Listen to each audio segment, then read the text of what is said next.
Buenas tardes, doctora. Somos el equipo número 7, del cual está conformado por Karen Daniela Garza Ledesma, Ángel Isaac Trejo Alba, Luis Adrián Martínez López, Orlando López Escobar y un servidor, Mauricio Palacios González, en el que le estaremos presentando nuestro producto integrador de aprendizaje.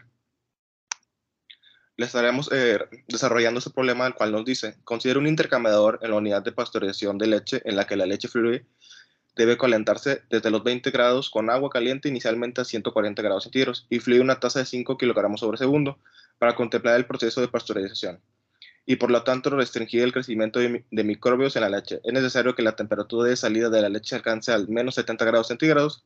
Como ingenieros de diseño, su trabajo es diseñar un intercambiador de calor para que se pueda alcanzar la temperatura de salida de 70 grados centígrados.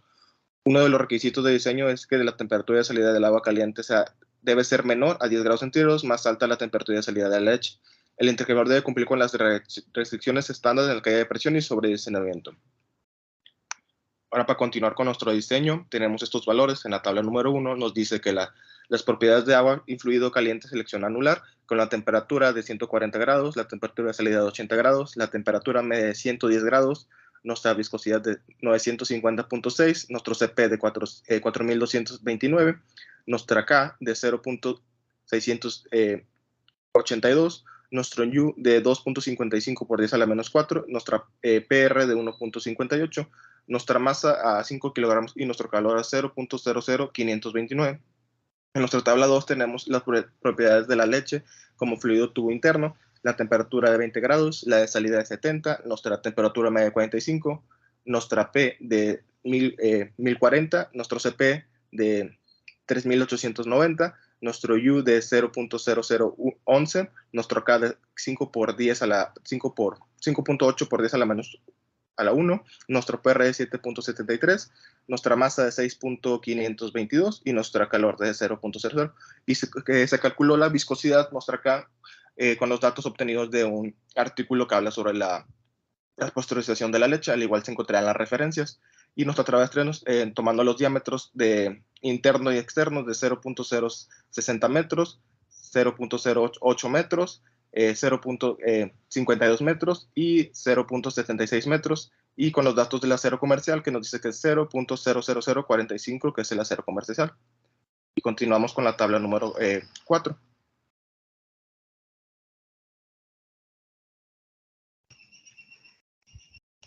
Bueno, para la tabla número 4 tenemos que primero calcular el valor de Q y de DH externo para posteriormente calcular los valores de Reynolds tanto del agua como de la leche. Pasamos a calcular el valor de F interno con la fórmula de la función de F para poder realizar una búsqueda de objetivo haciéndola tender a 0 y poder obtener los valores originales del cálculo. También hacemos lo mismo para el F externo con la misma función de F, y después de esto hacemos un cálculo del NU y del valor interno, que es de 955.99, para poder pasar a realizar el cálculo de la HI, que es de 10.569.37. Realizamos también el cálculo con el NU del externo, que es 5.662.75, y calculamos el valor de HO. Después de calcular ambos valores, pasamos a calcular la velocidad del flujo interno y proponemos los valores de NT y NP.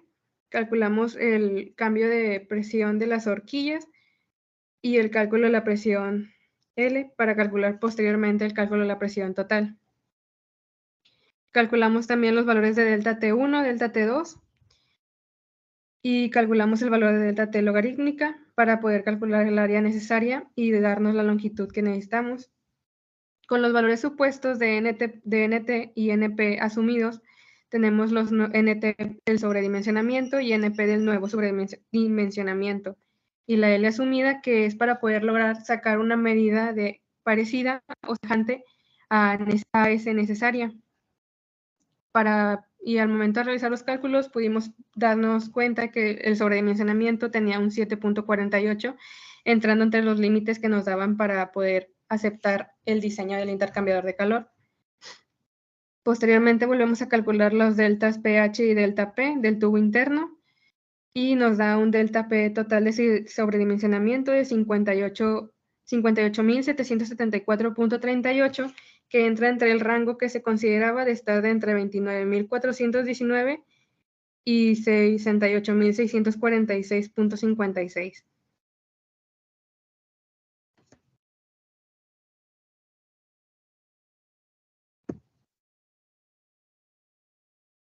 Bueno, y aquí tenemos la tabla número 5, en la cual vamos a calcular los datos que se ven en ella cambiando el flujo másico del agua desde un menos 20% hasta un 20% de porcentaje del calor del fluido caliente.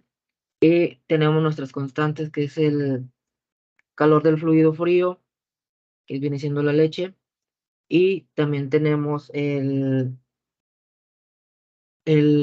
calor para calcular el calor condicional, perdón. Bueno, aquí tenemos desde menos 20% hasta 20% y la variación del flujo másico, que va desde 4 hasta 5.99, casi 6. Y calculando esto, tenemos que cuando tiende a 0%, tenemos un flujo másico de 5, un calor del fluido de 211.000, perdón, 145, y el calor que viene siendo 0.83, un NTU que viene siendo la turbidez del fluido de 0.99, una efectividad de 0.52 y el porcentaje de efectividad es 0%. Nos da un calor máximo de 2.537.400. El calor real nos da que es 1.318.197.67. Y la temperatura del fluido frío de salida nos da 71.95. Y la temperatura del fluido caliente de salida nos da 77.66. Y pues el porcentaje de todo esto tiene que dar 0. Esto se utilizó para resolver esta tabla. Y bueno, aquí tenemos las gráficas de temperatura caliente, temperatura fría, perdón, contra temperatura caliente versus el flujo el calor del fluido caliente, perdón, y también el porcentaje de ella.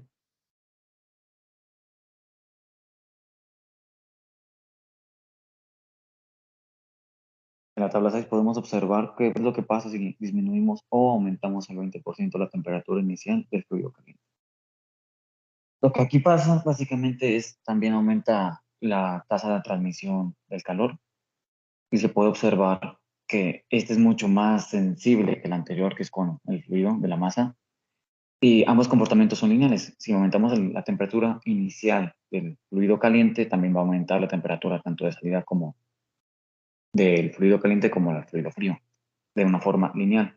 Entonces podemos observar que es mucho más eficiente aumentar la temperatura inicial del fluido caliente que poder aumentar o disminuir el flujo. Nos da una eficiencia mucho mayor y se puede tener un mayor control sobre esto. Se puede observar que, pues, obviamente la temperatura inicial del fluido frío no va a afectar, no va a cambiar, ya que esta es la que va a hacer la introducción, pero dependiendo básicamente de la entrada del fluido caliente, va a ser el efecto que vamos a estar buscando y va a poderse encontrar de una forma mucho más rápida la transferencia de calor.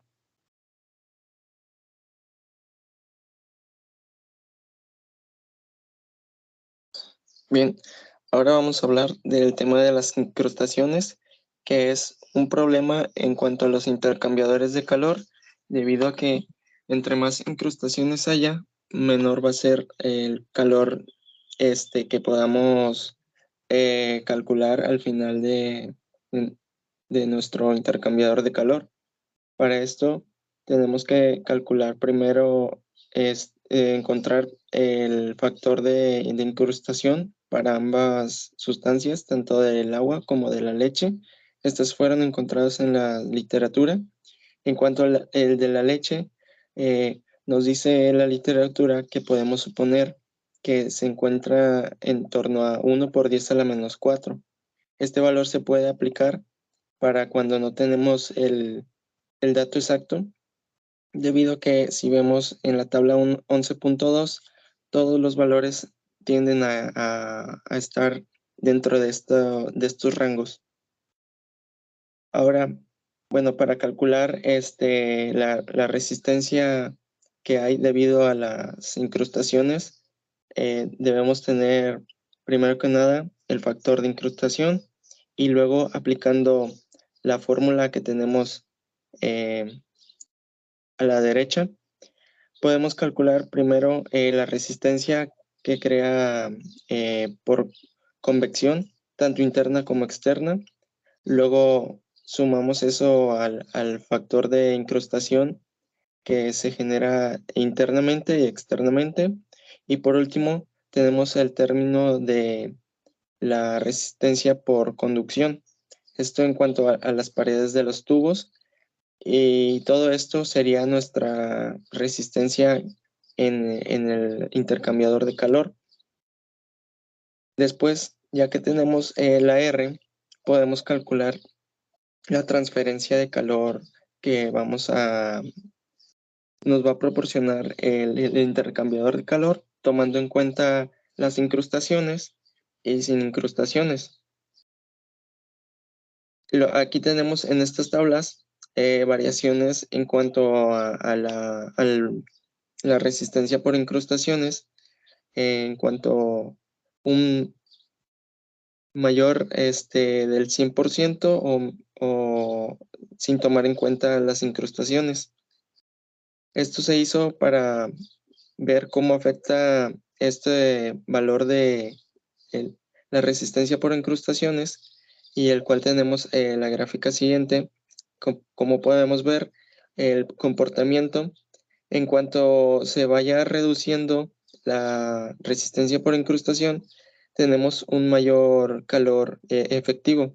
Esto se puede observar en la región que está delimitada del 0 hacia abajo, en la cual tenemos del 0 a menos 100% de las incrustaciones, y por la parte posterior encima tenemos cuando en el caso de mayores resistencias por incrustación, vemos como la gráfica tiene una tendencia logarítmica, la cual en cuanto ponemos más resistencia por incrustación, va aumentando, va disminuyendo un poco más lento la transferencia de calor, pero si lo reducimos, vemos como el efecto tiende a ser mucho más rápido. Y lo que queremos es que tengamos el menor número de incrustaciones.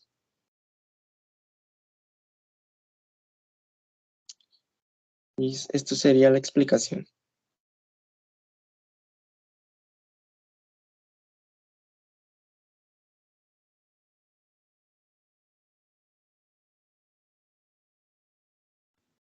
Ahora, para continuar un poco de las referencias de las propiedades que obtuvimos, estas son las propiedades de la leche obtenidas del artículo ya antes mencionado, las propiedades del agua obtenidas de la literatura a 110 grados y las relaciones de la efectividad obtenidas de la tabla 11-4. Y estas son algunas de las ecuaciones utilizadas, al igual también se encuentran en la sección del reporte de ecuaciones. Muchas gracias por su atención.